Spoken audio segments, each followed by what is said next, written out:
क्या शहर में देहात वाले सप्तैन और तुराब एमेच्योर हैं और स्कार उनकी जान के लिए खतरा बनता जा रहा है? क्या वकार जका ने इनडायरेक्टली बेटिंग साइट्स की बात करके डक्की भाई को टारगेट किया और डिक्टेटर भाई का यूट्यूब चैनल टर्मिनेट हो गया? क्यों? इस तरह की काफी ज्यादा न्यूज है मेरे पास आप लोगों के लिए, तो वीडियो के एंड तक लाजमी देखना। खुश आमदीद सलाम, मैं हूं मिटिफाइड और आज हम बात करने वाले सबसे पहले नादिर अली के बारे में। ओके, तो रिसेंटली असर खोसो ने अपनी इंस्टाग्राम पर एक स्टोरी शेयर की जिसमें ये नजर आ रहा था कि वो नादिर अली के सेट पे मौजूद हैं। तो मे भी पॉसिबल ये हो सकता है कि नादिर अली के पॉडकास्ट में आने वाले में हम असगर खोसू को भी देखें। तो आजकल के जितने पॉडकास्ट हुए हैं इसके बाद तो आप लोगों को इस बारे में पता लग ही गया होगा कि हो सकता है कि ये पॉडकास्ट आ सकता है। आगे बात कर लेते हैं डिक्टेटर भाई के बारे में। तो रिसेंटली उन्होंने अपनी इंस्टाग्राम पर कुछ स्टोरी शेयर करते हुए ये बताया कि उनका यूट्यूब चैनल टर्मिनेट कर दिया गया है और ये यूट्यूब की तरफ से हुआ है। तो इसका रीजन उनकी ईमेल में यूट्यूब ने ये बताया कि आपके चैनल पे स्कैम एक्टिविटी वगैरह की गई है और उसके अलावा यूट्यूब ने ये भी बताया कि उनका यूट्यूब चैनल रिकवर भी नहीं किया जा सकेगा। इसी से रिलेटेड एक्सप्लेन करते हुए उन्होंने ये कहा, हेलो गाइस, ताज़ा खबर लेके आया हूँ।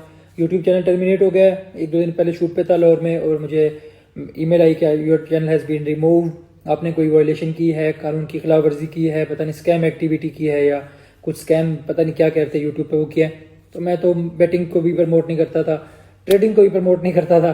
तो खैर चैनल टर्मिनेट हो गया, कह रहे हैं कि वापस नहीं आएगा और मतलब कोशिश कर रहा हूँ, अल्लाह खैर करे, लेकिन मुश्किल लग रहा है क्योंकि उन्होंने कहा कि हमारा फाइनल डिसीजन ये है कि चैनल आपका टर्मिनेट रहेगा और बता भी नहीं रहे, बस कह रहे हैं स्कैम किया, स्कैम एक्टिविटी किया, ये किया वो किया।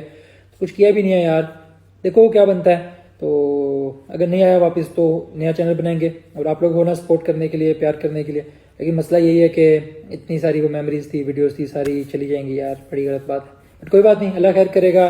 थैंक यू, आप लोग मुझे पता नए चैनल पे आ जाओगे। आगे बात कर लेते हैं क्योंकि शादियों का सीजन चल रहा है तो बैक टू बैक शादियां उरूज पर हैं। तो रिसेंटली लरैब खालिद और जरनैब फातिमा जो कि फेमस टिकटॉकर हैं शादी के बंधन में बन चुके हैं। इसी खुशी के मौके पर खुशी का इजहार करते हुए लरैब खालिद कहते हैं, लरैब LK, I'll put in this way, those lights you see were like the hurdles that came in our way of being together, but I tell you this, today we made it, so many congratulations to both of them। अब बात कर रहे थे अगली news के बारे में। तो अगली न्यूज में जैसे कि आप लोगों को मिटिफाइड ने पिछली वीडियो में ये बताया था कि डक्की भाई गैम्बलिंग साइट्स को प्रमोट कर रहे हैं और बेटिंग साइट्स को प्रमोट कर रहे हैं, जिसको काफी ज्यादा यूट्यूबर्स और उनके फैंस ने भी हाईलाइट किया था, जिसको एक साइड से देखा जाए तो वो एक हराम चीज है। सो गाइस, इसी बात को एड्रेस करते हुए वकार जका ने ये कहा कि उन्होंने कभी ऐसी साइट्स को प्रमोट नहीं किया है। उनको बहुत से बेटिंग साइट्स जैसे OctaFX, 1xBet वगैरह से काफी ज्यादा स्पॉन्सर भी मिले हैं। तो उन्होंने ये सोचकर मना कर दिया था कि कल को अगर ये भाग गए तो किसी का नुकसान हो सकता है। और इसके अलावा उन्होंने ये भी कहा कि बड़े यूट्यूबर्स को भी सोचना चाहिए कि इस तरह की चीजों को प्रमोट करने से उनकी अपनी ऑडियंस का नुकसान हो सकता है। तो एक्चुअल में उन्होंने क्या कहा, मैं आप लोगों को थोड़ी सी स्टोरीज दिखा देता हूँ।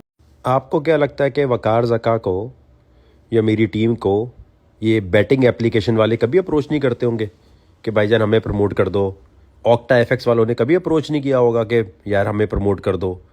ये जितने भी हैं ना इस तरह के OctaFX, 1xBet, बैटिंग एप्लीकेशन वाले, पैसे हमें भी ये ठीक ठाक देने की बात कह रहे होते हैं, लेकिन हम ड्यू डिलिजेंस करने के बाद बोलते हैं नहीं यार ये गड़बड़ है, ये कल को भागेंगे, अगर हमने प्रमोट किया तो कल को कोई ना कोई इसकी वजह से नुकसान उठा सकता है, तो हम मना कर देते हैं। तो ये मेरे ख्याल से यूट्यूबर्स को खुद सोचना चाहिए, जहाँ से पैसे आ रहे हो नहीं, अपने फैंस को वो चीज़ नहीं देनी चाहिए जिसमें उनका सत्यानाश हो रहा हो। तो आप, मेरे पास इतने मैसेजेस आते हैं ऐसी एप्लीकेशंस के, मैं कभी भी नहीं, और ऐसी जो स्कैम एप्लीकेशंस होती हैं ना, ये मिनिमम $50,000, $40,000 से शुरू होती हैं एक वीडियो के, लेकिन हम कहते हैं नहीं यार नहीं, क्या बकवास है। इसी तरह आपको मैंने पहले भी दिखाया था, FTX एक्सचेंज वाले, उन्होंने मुझसे रब्ता किया था, मैंने ईमेल आपको दिखाई वाले उन्होंने मुझसे रब्ता किया था, मैंने ईमेल आपको दिखाई थी, मैंने कहा मैं नहीं प्रमोट करता आपको भाई, सही नहीं लग रहा आप। फिर उसके बाद FTX अच्छे खासे पैसे दे रहा था। इसी तरह एक और कंपनी थी जो इंटरेस्ट देती है बिटकॉइन रखने के ऊपर, अमेरिका की, ब्लॉकफाई की ईमेल मैंने आपको दिखाई थी कि भाई देखो इनकी ईमेल आई हुई है कि आप हमें प्रमोट करोगे। तो as a YouTuber, as a content creator मैं आपको एक एग्जांपल दे रहा हूँ, ये नहीं कि कहीं से भी पैसे आ रहे हो, थोड़े से ज़्यादा आ रहे हो तो आप पागल हो जाओ उनको देखकर।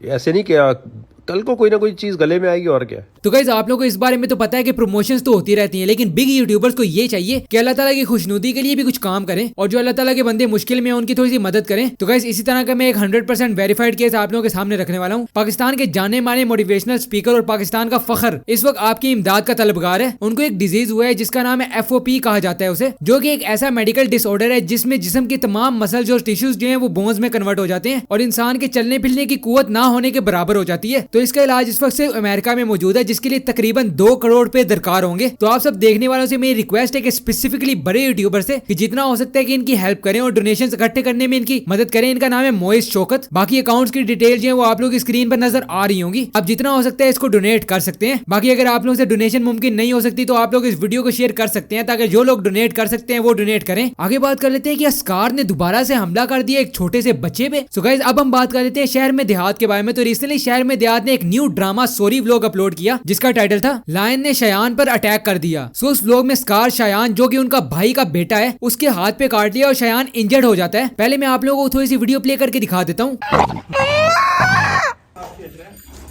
चलो चलो चलो, कुछ नहीं किया यार, आप डर गए वैसे, उसने बोला कुछ नहीं है। आपको बोल नहीं रहे थे चाचू ना हो ना हो। ओहो, दिखाओ जरा कहाँ लगा है?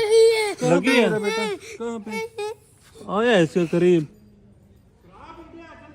कुछ नहीं हुआ चाचू, कट मारे क्या ना नाखून लगा है इसका स्कार का। फिर बस अब मैं लगा हूँ यार, इसको आइंदा शेर के सामने नहीं लेके जाना। तो जैसे कि मिडिफाइड आप लोगों को पहले ही बताता आ रहा है कि इस तरह की लापरवाही की वजह से पहले जो जानवर थे वो भी स्कार से महफूज नहीं थे, लेकिन अब इंसान भी खतरे में है। तो इसको देख के अब लोगों के भी इस पे आंखें खुल रही हैं और लोग अलग पर्सपेक्टिव से शहर में देहात को हेट देना शुरू हो गए हैं। लोगों का ये कहना है कि ये सब ड्रामा कर रहे हैं, इनका शयान को कुछ भी नहीं हुआ है, बस उन्होंने अटेंशन के लिए ये सब फेक किया है। उसके अलावा ऑडियंस ये भी कहती है कि पहले ही जब शहर में देहात को ये कहा था कि वाइल्ड एनिमल्स ना रखें, स्पेशली लायन को, क्योंकि वो एक ना एक दिन आपकी जान के लिए खतरा बन सकता है, स्पेशली तब जब एक एमेच्योर और अनप्रोफेशनल लायन को ट्रेन कर रहे हो। मैं आप लोगों को थोड़े से कमेंट्स जो है वो पढ़ा देता हूँ। This is bound to happen when not professionals but amateurs are handling dangerous animals like lions. Abu Huraira कहते हैं भाई पहले अपनी फैमिली को सेव करो, फिर अपने शौक पूरे करना। इसके अलावा और भी कमेंट्स थे जैसे कि आप लोग स्क्रीन पर आ रहे होंगे, आप लोग पोस्ट करके पढ़ सकते हैं। सो गाइस आप लोग इसके बारे में क्या कहते हैं? क्या लायन को मिनी जू से रिमूव कर देना चाहिए या फिर इनको ये जानवरों वाला काम है ये कंप्लीटली तौर पे बंद कर देना चाहिए? मुझे कमेंट सेक्शन में जरूर बताइएगा। अब बात कर लेते हैं कुछ अचीवमेंट्स के बारे में। तो तलहा अंजुम का सॉन्ग ओपन लेटर, उस पे 100 मिलियन स्ट्रीम्स कंप्लीट हो चुकी हैं। इसके अलावा मुअज्जम अली मिर्जा को उनका सिल्वर प्ले बटन मिल चुका है। So many congratulations to both of them. Anime news में banished from the heroes party, I decided to live a quiet life in the countryside, उसके सीजन 2 का की विजुअल जो है वो ब्रॉडकास्ट हो रहा है जनवरी में। और lastly banished from the heroes party season 2 unveils 4 more cast members and new key visual. तो बस अभी के मेरे पास इतनी न्यूज थी। अगर आप लोगों को वीडियो पसंद आई है तो यार लाइक कर देना। मैं आप लोगों से मिलता हूँ अगली वीडियो में। अल्लाह हाफिज।